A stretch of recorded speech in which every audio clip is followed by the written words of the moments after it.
palavra agora para o Maurício Azenha, coordenador do curso de Arquitetura Urbanística da Unip. Boa noite a todos.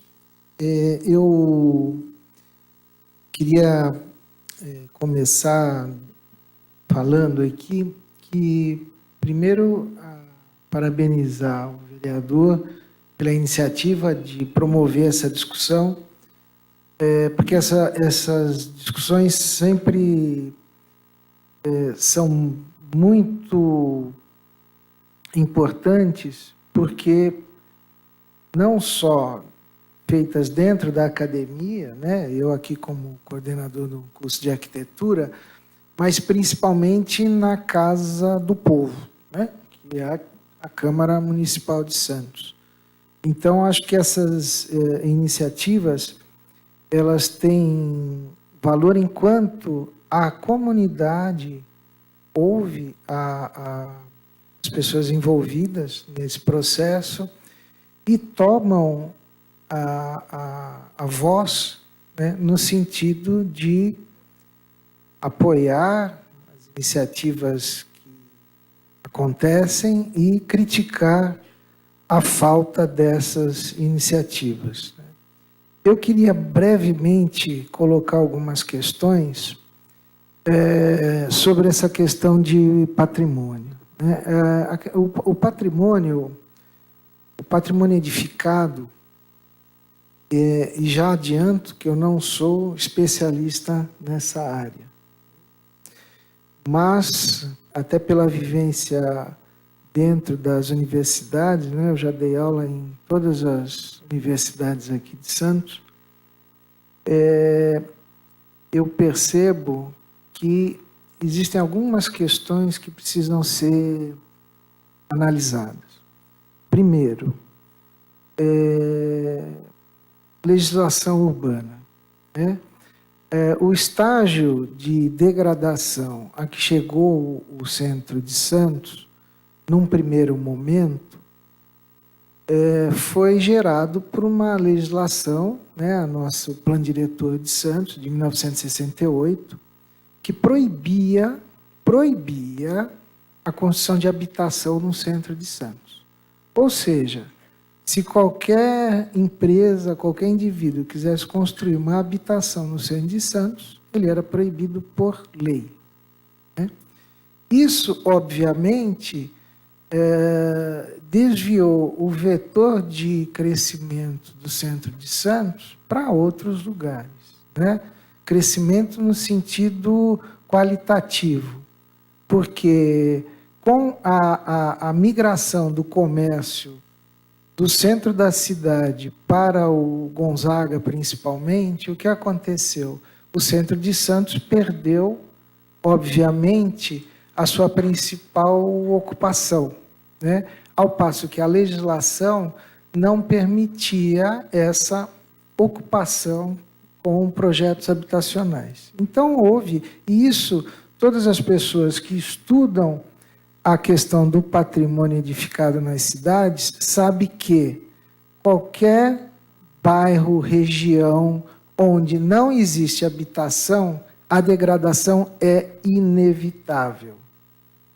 Haja visto os centros urbanos de várias cidades brasileiras, a gente percebe fenômenos muito parecidos com o que a gente observa aqui no nosso centro de Santos, né? Ao passo que, quando nós vamos a algumas cidades fora do Brasil, ou poucas cidades aqui mesmo, onde essa ocupação por habitação é incentivada, o quadro é outro, né? Hoje mesmo eu vi no jornal aqui de Santos, estava vendo um seminário aí da área de construção civil na Associação Comercial, e o prefeito parece que anunciou alguma iniciativa no sentido de projeto de lei, alguma coisa desse tipo, para incentivar a ocupação com habitação no centro de Santos. Obviamente, eu imagino que esse projeto, se for concebido, vai chegar aqui nessa casa, né, onde aí os os nossos vereadores terão a oportunidade de dar a sua contribuição e a sociedade como um todo. Outra questão que eu acho importante, e que isso nós constatamos aí nessa apresentação, é a zeladoria urbana, né? Porque o que adianta nós termos bens tombados e protegidos pela legislação se não se dá a devida zeladoria, a devida manutenção e a ocupação adequada a esses bens, né? Existe no Brasil para mim até uma piada de mau gosto, né? Tudo que é bem tombado vira repartição pública. Então alguém coloca uma secretaria de alguma coisa nesse lugar. E aí isso fica sem vida, porque a repartição pública tem horário para começar a funcionar, horário para terminar, e com o tempo muda a gestão vai resolver que ali não é bom para ter determinada secretaria, e aquele prédio vai sendo passado, ele parece um filho bastardo que ninguém quer, ele vai passando de mão em mãos, até que um dia ele fica abandonado, né? E digo isso não só nos bens tombados, né? Mas na cidade como um todo, né? A cidade sem zeladoria, isso a gente percebe muito nitidamente no presente momento, nessa administração, onde a gente não tem percebido, e falo isso como cidadão, esse trabalho de zeladoria urbana, né? Então a gente anda pela cidade, a gente vê mato, buraco, enfim, iluminação precária, e essa zeladoria, né, ela faz com que as pessoas tenham apreço pelos locais, né? Então é óbvio que, e eu sempre cito nas minhas aulas, quando a gente pega o metrô de São Paulo, ele pode ter todos os defeitos, mas o metrô de São Paulo tem um serviço de manutenção que é impecável. Então, muitas pessoas se sentem constrangidas a, por exemplo, jogar um papel no chão, a fazer um vandalismo, qualquer coisa, num patrimônio que é muito bem cuidado, né? A partir do momento que esse patrimônio, esse bem, ele não é bem cuidado, as pessoas não se sentem tão constrangidas a agredi-lo, né? Então, a gente percebe isso muito aqui nesses imóveis da região central de Santos, né? Haja visto esse prédio que nós estamos, é um prédio bem cuidado e a gente não percebe esse tipo de ação, né? E, por fim, a questão que completa isso é a questão das políticas públicas, né? Na verdade, os governos municipais, eles têm que ter uma política, ou deveriam ter, voltada a esse tipo de patrimônio. Porque eu digo também que o Brasil é um país peculiar, né? Porque enquanto no mundo civilizado o que é público é de todos, no Brasil o que é público não é de ninguém, né? E quando não é de ninguém, ninguém se responsabiliza por isso, né? Então essas políticas de ocupação, de manutenção, elas devem ser melhor pensadas, né? Inclusive, acho também que a iniciativa privada, ela tem que ser chamada à sua responsabilidade, né? Porque nós temos, por exemplo, em Santos, a Codesp, que gera milhões e milhões de reais em recursos, em negócios, e é a principal empresa, talvez operadora da cidade, E eu não vejo a contrapartida, né? Haja visto os armazéns ali da Codesp, que estão em ruínas, né?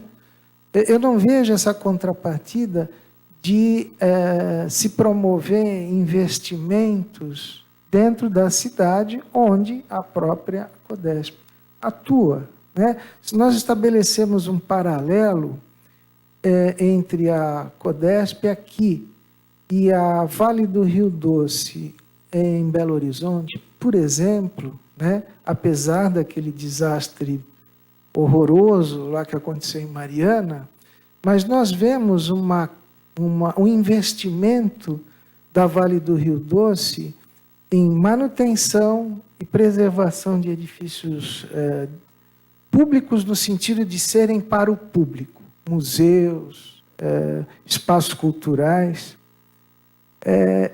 Então, esse dinheiro que é privado, ele reverte para o público no sentido da população, né? Porque eu acho que esse realmente é o espírito público, na verdade. Nós temos que pensar a cidade como um elemento vivo e que é de todos, né? Se essa cidade ela se torna inviável do ponto de vista do cidadão, ela já não serve mais, né? A existência da cidade ela é fundamentalmente em função das relações sociais. E se esse tecido começa a se esgarçar, né, por falta dessas políticas, fica muito difícil você ter a manutenção e a preservação desse patrimônio, né, que, no fim das contas, é de todos, né? Então, acho que o meu ponto de vista sobre essas questões e trago o ponto de vista que é sempre discutido dentro da universidade, né? As universidades, nós temos aqui em Santos 4 cursos de arquitetura, né, que deveriam ser instados aí a participar desse processo, né? Nós até, junto com as outras universidades, há alguns meses cedemos espaço para um grupo de arquitetos que valentemente organizou um evento chamado Jornada Santista de Patrimônio Histórico, e foi um sucesso, né? Foram 4 dias, cada dia em uma universidade. O dia que nós cedemos lá o auditório da Unip, é um auditório de 220 lugares, tinha gente em pé, né? Então, essas iniciativas, quando partem da sociedade, elas têm uma capacidade de aglutinação muito grande e faz com que as pessoas se sintam envolvidas. Eu acho que a chave de todo esse processo é estabelecer uma relação de cumplicidade entre os poderes constituídos e a população de uma maneira geral. Obrigado. Obrigado.